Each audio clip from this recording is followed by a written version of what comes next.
Hello, everyone. My name is Alexandria Durant, and I will be presenting my capstone presentation on sleep technology and development in children. My topic aims to explore how blue light impacts sleep for toddlers and preschoolers. And the reason I find this interesting is that the critical development period starts from birth to 5 years old, and this is the most important period for brain development. So my question proposed is, how does lack of sleep from blue light affect this crucial development process?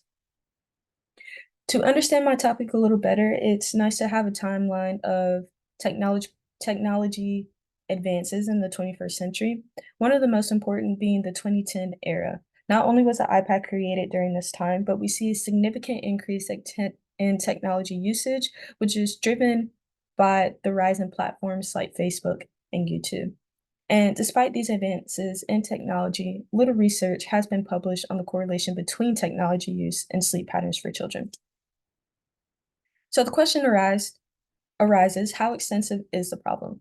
Sleep issues are not uncommon in children. More than 60% of children experience some level of sleep issues, but one of the first scientific investigations into the correlation between technology and sleep in children, it found that for every additional hour of tablet use, children experience 26.4 minutes less total nighttime sleep, which is significant.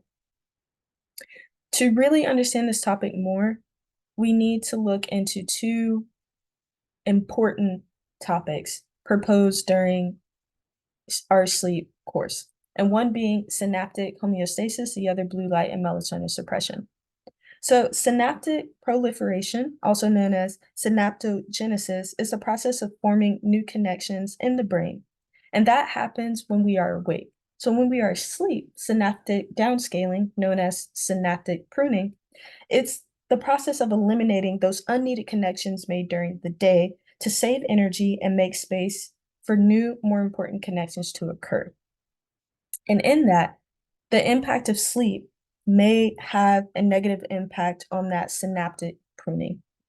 With blue light and melatonin suppression, as we can see on the graph presented during lecture 6, is melatonin suppression is highest when wavelength is 484 nanometers. And we can see directly below the graph that the 484 directly correlates with blue light.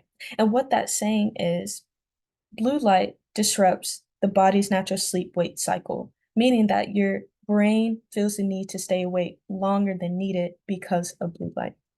This can not only affect sleep, but your performance and your health. So we see from here, this is not just a isolated issue within a specific country, but this is a worldwide issue of the increased use of technology in children. The health and safety concerns that arise from this is the emotional behavioral problems and the decreased brain development. The biggest takeaway is that reduced sleep duration in the first 2 years of life may have long-term consequences on later developmental outcomes. When we talk about development process in children, it's hard not to talk about developmental disorders, one of the most common being ADHD.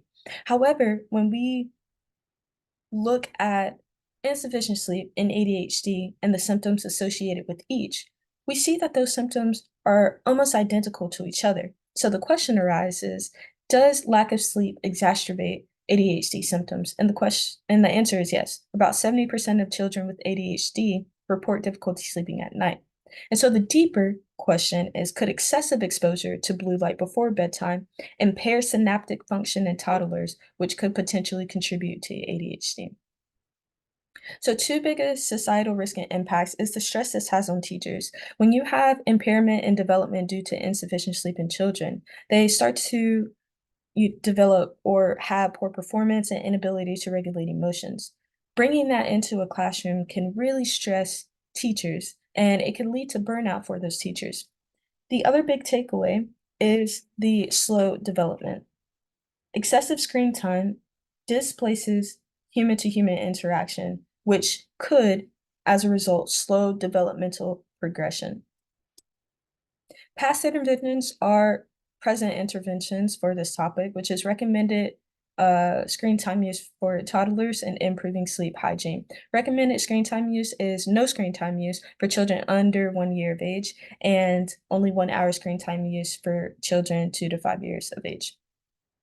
My proposed solution is as tobacco companies are federally required to place warning labels on products, so too should tech companies be required to place warning labels on their packaging boxes to illustrate the potential dangers of technology on brain development. My proposed timeline for this solution is 4 years, and the reason for that is 3 years should be conducted for research. And this is important because this will necessitate an increase in research on the effects of blue light for toddlers because there's not a lot of research for this topic. And 1 year for congressional approval to make this a federal regulation. Barriers to reform, the biggest is the lack of sleep education in medical schools and residency programs. In the US and Canada, medical schools require only 3 hours of sleep education for their programs. However, I propose an increase to about 10 to 12 hours so that we can get more comprehensive knowledge on sleep and its impact on the development of children. Thank you so much for watching my presentation. I hope you enjoy.